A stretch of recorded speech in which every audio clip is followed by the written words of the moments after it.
morning, Bucknutters. Welcome to the Bucknuts Morning 5 here on Wednesday, October 21st, 2015. I am Dave Biddle, and I am joined by the one and only People's Champ, Matt Baxendell. Bax, we only have 5 minutes on the show. Not really. So let's cut right to the chase. JT Barrett, starting quarterback for the Buckeyes. When you heard the news yesterday, your reaction? I was extremely happy because this was the right decision for the team. Full disclosure, I've been a guy who's felt that it was the right decision all along, but I obviously was going to let Urban Meyer make the decision because he's earned the trust of everybody involved in watching this team. But the truth of the matter is that there's no debate anymore. Cardale Jones was out on the field. He wasn't confident. He wasn't moving the team up and down the field the way JT was, and you could tell by the game. I mean, the ball don't lie, right? Isn't that what we always hear? JT came on the field, and the Buckeyes scored virtually every point in the last 2 games. I mean, aside from a long touchdown that Cardale Jones threw in against Maryland twice, this has been JT the whole way, 12 for 12 in the red zone the last 2 games. The guy who was 4th in the Heisman last year, or 5th in the Heisman last year, the guy who set a Big Ten record for touchdowns in a season, he's just the better option for this team. The offense runs smoother with him. Teams don't have an answer for his running ability. And honestly, this may work out to be a genius thing for Meyer because the Buckeyes made it undefeated into the second half of the season before JT had to take over, which reduces the wear and tear on a running quarterback. That's one of the big issues the Buckeyes have had the last 2 years. So this is a win for everyone here. And honestly, it's the right move. That's the bottom line. You can talk about everything else, but it's the right move for the teams for JT to start. And I know you don't know the answer to this. I'm just going to get your opinion. What do you think Cardale Jones' reaction to this? I mean, Urban Meyer on the Big Ten teleconference yesterday after he announced the news said, Cardale disappointed, but he's not going to get into, exactly what happened. That's between him and his players, and I completely respect that. How do you think Cardale reacted to this beyond being disappointed? Do you think he handled it well, or do you think maybe there's some problems bubbling at the surface?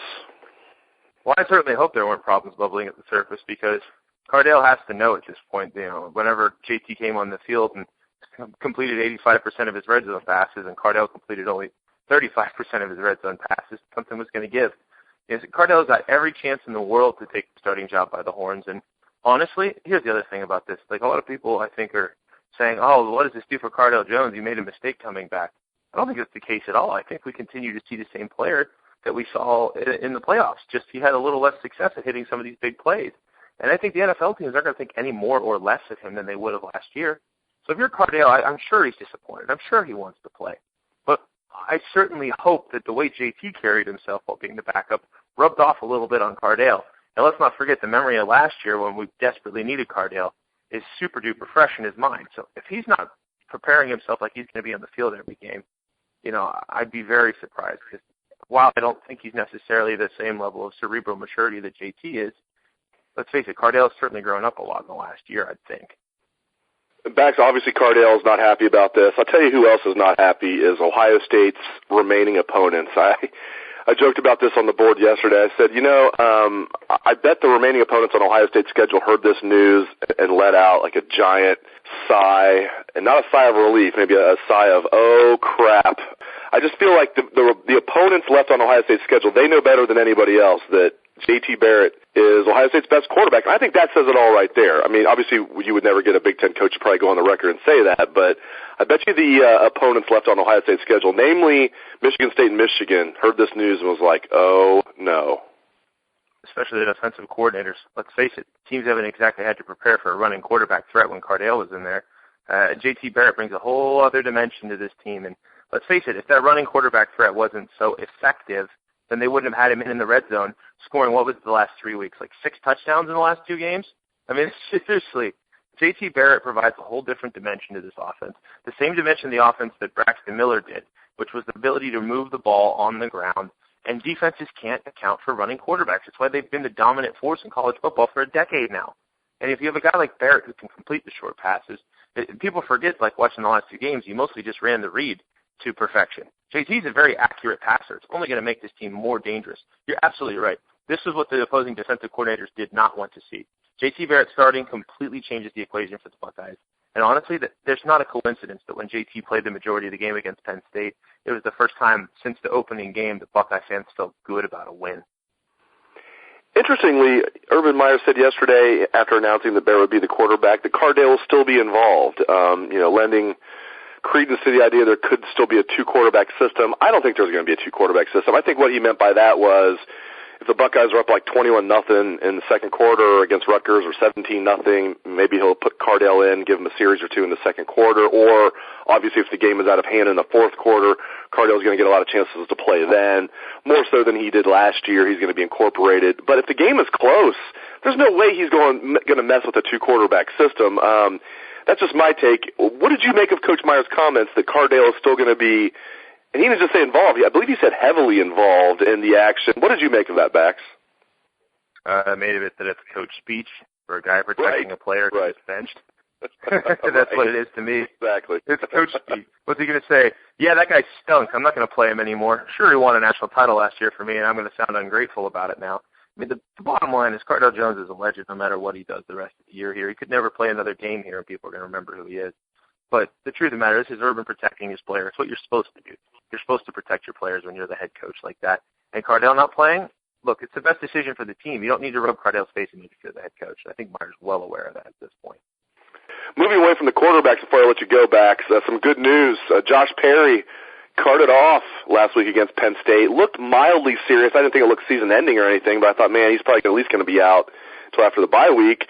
Not so much. Urban Meyer told us yesterday that Josh Perry is probable, so that's great news. They're not snake bit. Every team deals with injuries. I think they're dealing with more than their fair share this year, but great news they're getting Josh Perry back for this game. Yes, and the linebacking core is a place that the Buckeyes could definitely use a little more health because I don't think Darren Lee is anywhere near 100% right now. But with Josh Perry getting hurt, I mean, let's be very honest here.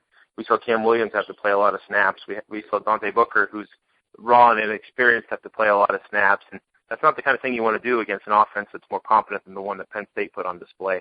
Getting Josh Perry back is an enormous help to this defense because he's probably been the most consistent linebacker this year.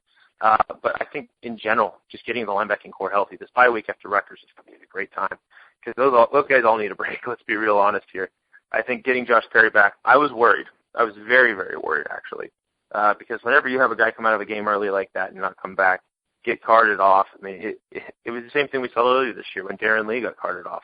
Luckily, he came back and played later that day. So getting him healthy is an enormous benefit. This is a guy who's been at this program for a very, very long time. People forget he was originally a Tressel commitment. It seems like that's so far away at this point.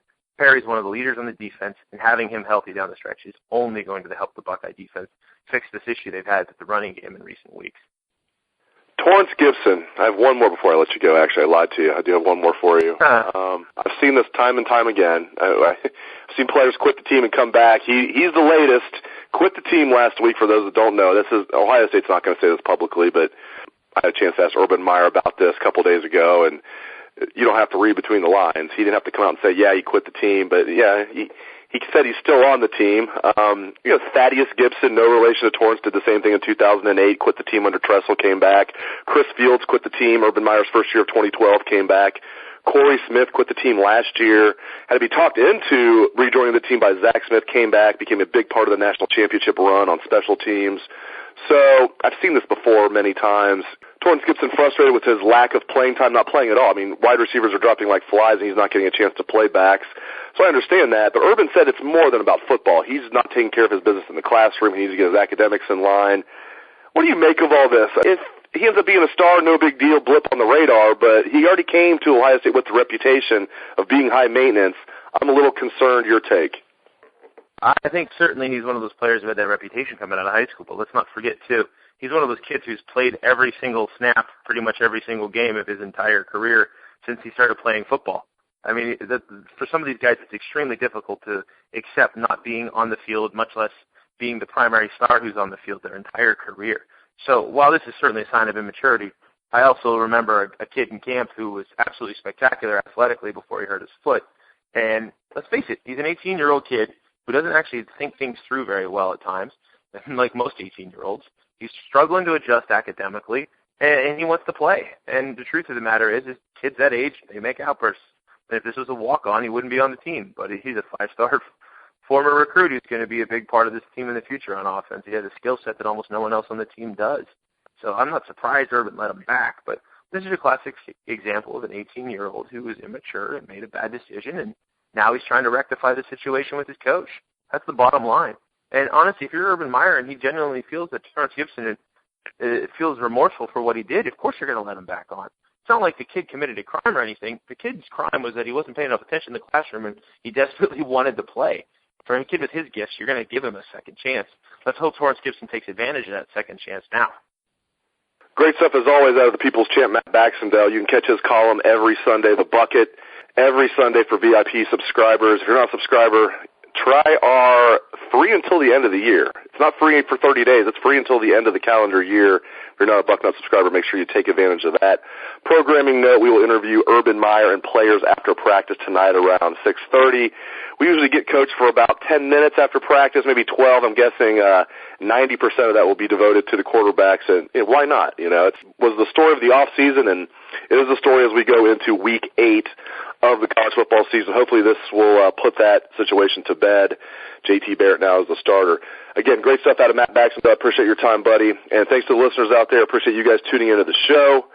Take it away, best damn band in the land.